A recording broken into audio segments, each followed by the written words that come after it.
আধা ঘণ্টামান পিছত গম পালো যে কইনাজনী নাই, বিচাৰা খুচৰা কৰি আছে। তাৰ যদি যাব মন কমচে কম এসপ্তাহ আগতে যাক বা ঘৰৰ মানুহ ক'ব লাগিছিল যে মই এনেকে কাগজত দিয়া নহয়।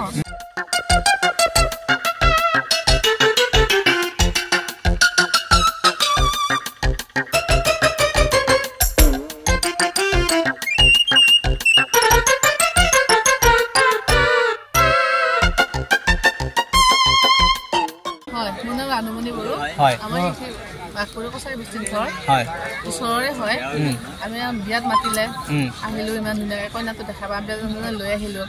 আহি অলপ সময় বহিলো, বহাৰ পিছত এখন আমি ভাবিছো বাটত মানে মানুহবিলাকে প্ৰেজেণ্টবিলাক লৈ থিয়া হৈ আছে। তাৰপিছত কইনাটোক প্ৰেজেণ্টবিলাক নিদি মানুহবিলাকেনো কিয় থিয়া হৈ আছে এনেকে ভাবিছো আৰু ভিতৰত গৈ পেলাই বহিলো। বহাৰ পিছত আধা ঘণ্টামান পিছত গম পালো যে কইনাজনী নাই, বিচাৰা খুচৰা কৰি আছে। তেতিয়া মানে মনতে বহুত বেয়া লাগিল আৰু দুখ লাগি গ'ল। ইমান আশা কৰি পেলাই ঘৰৰ মানুহে বিয়া পাতিছে, ইমান টকা পইচা খৰচা কৰি, আৰু তাৰ যদি যাব মন কমচে কম এসপ্তাহ আগতে যাক বা ঘৰৰ মানুহ ক'ব লাগিছিল যে মই এনেকে কাগজত দিয়া নহয়, যে আপোনালোকে মোৰ বিয়া যোগাযোগ কৰিব নালাগে, মই এনেকে ল'ৰা চাইছোঁ, এনেকে ভাবি এনেকে ক'ব লাগিছিল। একো নোকোৱাকে মনে মনে গুচি গৈছে। এতিয়া কিমান এটা দুখৰ কথা। ছোৱালীজনী কি নাম আছিল? দীপিকা মণ্ডল নেকি, বৈৰাগী লিখি খা লোৱা কৰিলো। প্ৰেজেণ্টটো কি কৰিব? প্ৰেজেণ্টটো এতিয়া উপায় নাই আৰু ঘূৰাই দিব লাগিব, লৈ যাম আৰু ঘূৰাই। এনেকুৱা কম হ'ব নালাগে।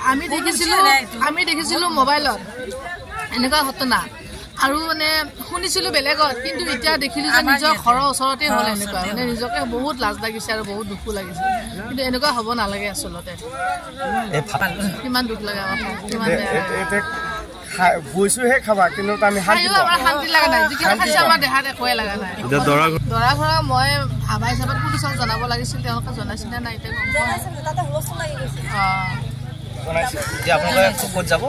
এতিয়া আমি ঘৰলৈ যাম, ঘৰত যাম এতিয়া।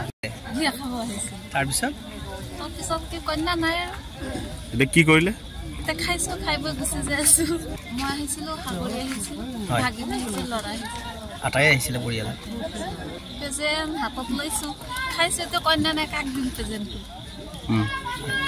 লাগিছে, বেয়া লাগিছে। এতিয়া ভাল লগা নাই।